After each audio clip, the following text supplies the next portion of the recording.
നിയമസഭാ തെരഞ്ഞെടുപ്പിനുള്ള ഒരുക്കങ്ങളുമായി കോൺഗ്രസ് മുന്നോട്ട് പോകുമ്പോൾ തലസ്ഥാന മണ്ഡലത്തിനു വേണ്ടി സമ്മർദ്ദം ചെലുത്തുകയാണ് VS ശിവകുമാർ എന്ന പഴയ മന്ത്രി.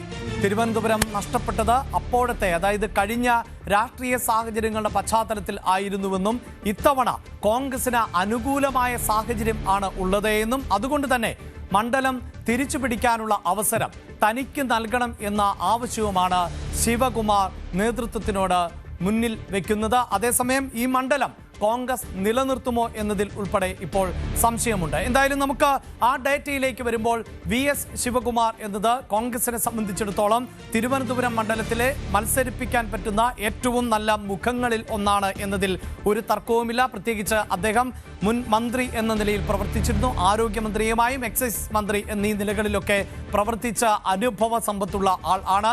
മുൻ MLA എന്ന നിലയിൽ ജനങ്ങളുമായി കൃത്യമായി ഇടചേർന്ന് പരിചയപ്പെട്ടു പോയിട്ടുള്ള ആളാണ്. മുൻ MP കൂടിയാണ്.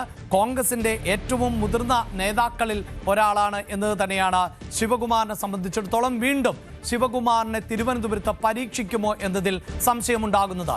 ശിവകുമാറിന് അനുകൂലമാകുന്ന ഘടകങ്ങൾ ഉണ്ട്. കാരണം ശിവകുമാർ ഈ സൂചിപ്പിച്ചതുപോലെ ഇതേ മണ്ഡലത്തിൽ തന്നെ വിജയിച്ച് സാഹചര്യമുണ്ട്. MLA ആയിരുന്ന സാഹചര്യമുണ്ട്.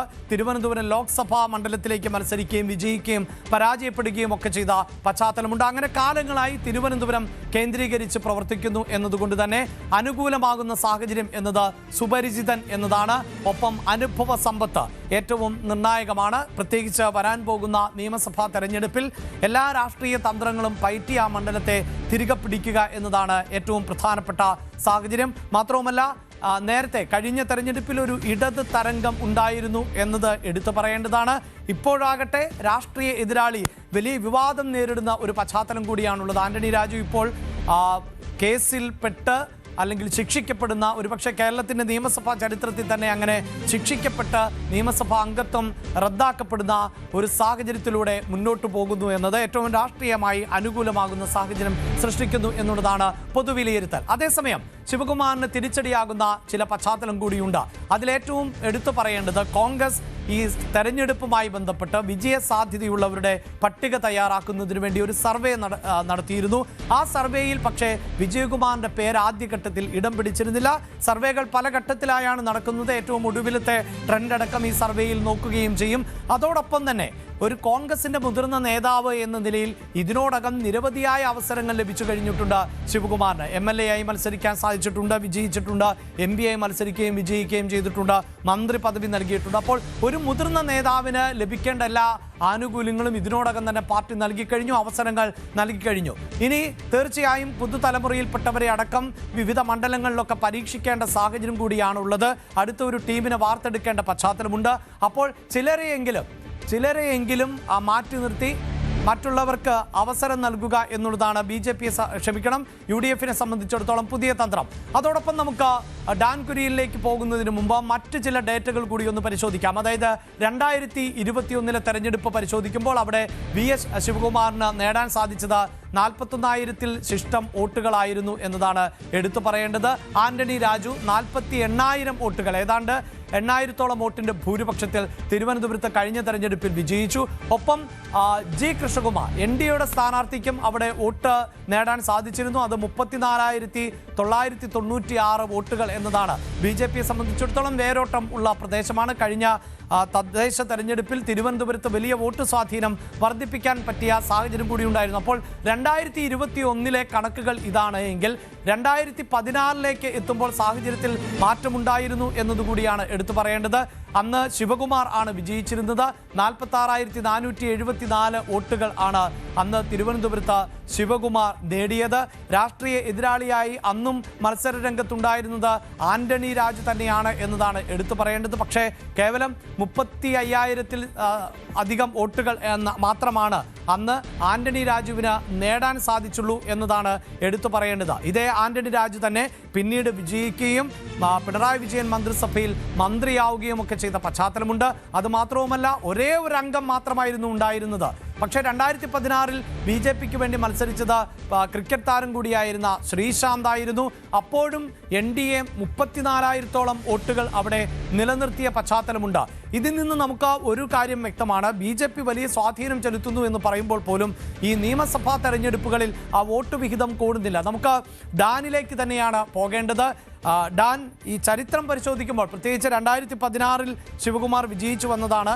2021 മറ്റൊരു സാഹചര്യമായിരുന്നു. പൊതുവെ ഒരു ഇടത് തരംഗമുണ്ടായിരുന്ന പശ്ചാത്തലം ആണ് ഉള്ളത്. വിജയിക്കുകയും പരാജയപ്പെടുകയും ഒക്കെ ചെയ്തിട്ടുള്ള ചരിത്രം ലോക്സഭ അതോടൊപ്പം തന്നെ നിയമസഭാ സീറ്റുകളിൽ മത്സരങ്ങളിൽ ഇതുവരെ ശിവകുമാറിനുണ്ട്. ഇത്തവണയും ശിവകുമാറിലേക്ക് തന്നെ പേര് എത്തുന്ന സാഹചര്യമാണോ ഉള്ളത്?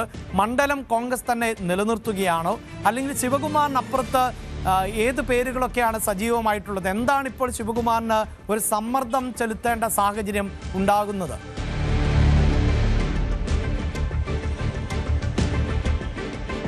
രണ്ടായിരത്തി 21 നിയമസഭാ തെരഞ്ഞെടുപ്പിൽ തിരുവനന്തപുരം സെൻട്രൽ മണ്ഡലത്തിൽ ആകെ വോട്ട് ചെയ്തവരുടെ എണ്ണം 1,28,322 ആയിരുന്നു.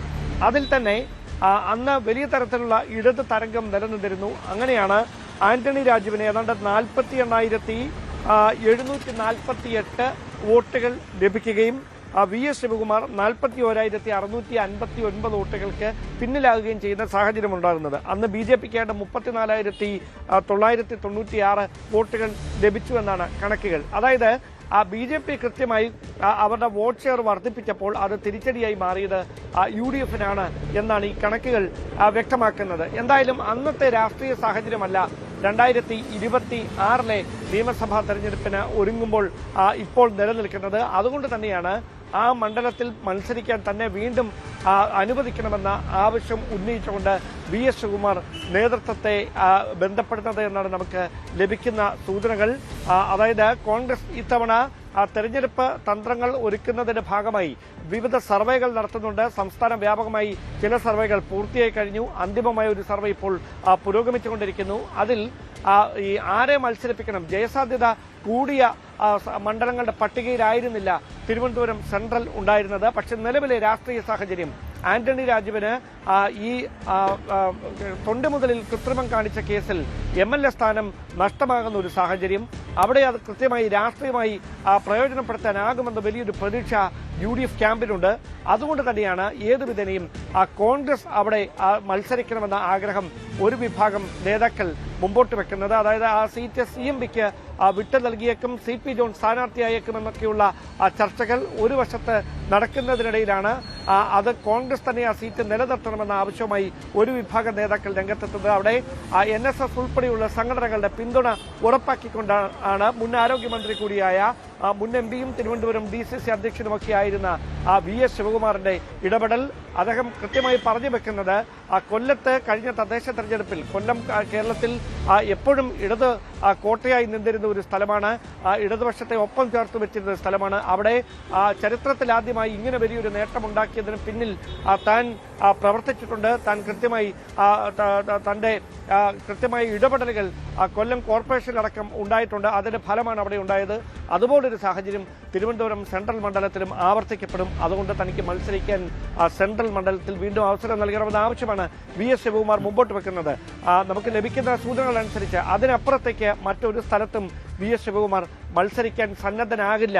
അദ്ദേഹം സെൻട്രൽ മണ്ഡലത്തിന് വേണ്ടി തന്നെ അവകാശവാദം ഉന്നയിച്ചുകൊണ്ട് രംഗത്തെത്തിയിരിക്കുന്ന ഒരു പശ്ചാത്തലമുണ്ട്. എന്തായാലും കോൺഗ്രസ് നേതൃത്വത്തിന് മുമ്പിൽ തിരുവനന്തപുരം സെൻട്രൽ മണ്ഡലം വിട്ടു നൽകണമോ അതോ കോൺഗ്രസ് തന്നെ നിലനിർത്തണമോ എന്ന ചോദ്യത്തിന് കൃത്യമായ ഒരു ഉത്തരം കണ്ടെത്താൻ ഇനിയും വിശദമായ ചർച്ചകൾ വേണ്ടിവരും. അത്തരത്തിലുള്ള ചർച്ചകളൊക്കെ അന്തിമഘട്ടത്തിൽ പുരോഗമിച്ചുകൊണ്ടിരിക്കുകയുമാണ്.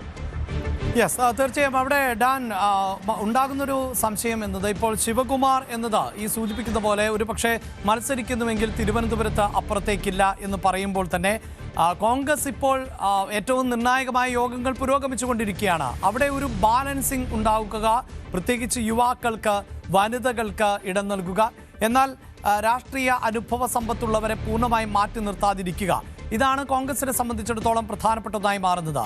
അവിടെ ശിവകുമാറിന് അനുകൂലമാകുന്ന ഘടകങ്ങളും പ്രതികൂലമാകുന്ന ഘടകങ്ങളെയും നമുക്ക് എങ്ങനെയാണ് നോക്കിക്കാണേണ്ടത്?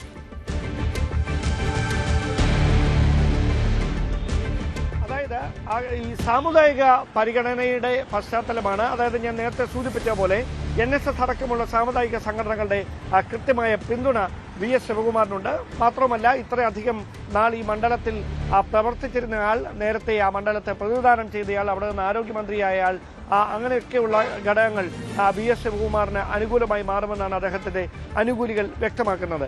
അദ്ദേഹത്തിന് പ്രതികൂലമായി മാറാൻ സാധ്യതയുള്ള പ്രധാനപ്പെട്ട കാര്യം ഈ മറ്റ് സ്ഥാനാർത്ഥികൾ, അതായത് BJP അവിടെ ആരെ രംഗത്തിറക്കും, അതോടൊപ്പം തന്നെ ആന്റണി രാജുവിന് പകരക്കാരനായി ലത്തീൻ സമുദായ അംഗത്തെ തന്നെ ഇടതുപക്ഷം ഒരു സ്വതന്ത്ര മുഖമായി അവതരിപ്പിക്കുമോ, അതോ പാർട്ടി ചിഹ്നത്തിൽ അങ്ങനെ ഒരാൾ മത്സരിക്കുന്ന സാഹചര്യം വരുമോ? അതായത് തീരദേശ മേഖലയിലെ വോട്ട് ബാങ്കിൽ വിള്ളൽ വീഴ്ത്തുന്ന ഒരു ഇടപെടൽ BJPയുടെയോ LDFിന്റെയോ ഭാഗത്തു നിന്ന് ഉണ്ടായാൽ അതിനെ എങ്ങനെ പ്രതിരോധിക്കാൻ കഴിയും VS ശിവകുമാറിന് എന്നതായിരിക്കും അങ്ങനെ വന്നാൽ പ്രധാനപ്പെട്ട ചോദ്യം. അതുകൊണ്ടാണ് ആ കാര്യത്തിൽ അന്തിമമായ ഒരു തീരുമാനത്തിലേക്ക് കോൺഗ്രസ് നേതൃത്വം എത്തുന്നത് കൃത്യമായ കൂടിയാലോചനകൾക്ക് ശേഷമായിരിക്കും. അതായത് തീരദേശ മേഖല UDFിനെ പിന്തുണയ്ക്കും എന്ന കൃത്യമായ ബോധ്യത്തിലാണ്, പ്രതീക്ഷയിലാണ് കോൺഗ്രസ് ക്യാമ്പുള്ളത്, UDF ഉള്ളത്. അതുകൊണ്ട് തന്നെ തീരമേഖലയിലെ വോട്ട് ബാങ്കിൽ വിള്ളൽ വീണാൽ അത് തിരുവനന്തപുരം സെൻട്രൽ മണ്ഡലത്തിൽ കോൺഗ്രസിന്റെ പ്രതീക്ഷകളെ പ്രതികൂലമായി ബാധിക്കും. അതുകൊണ്ട് അങ്ങനെ ഒരു സാഹചര്യം ഉണ്ടാകാൻ ഒരിക്കലും കോൺഗ്രസ് ആഗ്രഹിക്കുന്നില്ല. ആ തീരമേഖലയുടെയും ലത്തീൻ സഭയുടെയും ഒക്കെ പിന്തുണ പൂർണ്ണമായി ഉറപ്പാക്കാൻ കഴിയുന്ന ഒരാളെ തന്നെ ആയിരിക്കും ഇവിടെ സ്ഥാനാർത്ഥിയാക്കുക എന്ന് ഉറപ്പാണ്. അതിൽ ആ ലത്തീൻ സഭ പരസ്യമായി VS ശിവകുമാറിനെ പിന്തുണയ്ക്കുന്ന ഒരു നിലപാട് സ്വീകരിക്കുമോ, അതോ മറ്റൊരു പേര് അല്ലെങ്കിൽ അങ്ങനെ ഒരു നീക്കം സഭയുടെ ഭാഗത്തുനിന്ന് ഉണ്ടാകുമോ? അതായിരിക്കും തിരുവനന്തപുരത്തെ സ്ഥാനാർത്ഥി നിർണയത്തിൽ ഇനി നിർണായകമായി മാറാൻ പോകുന്നത് UDF.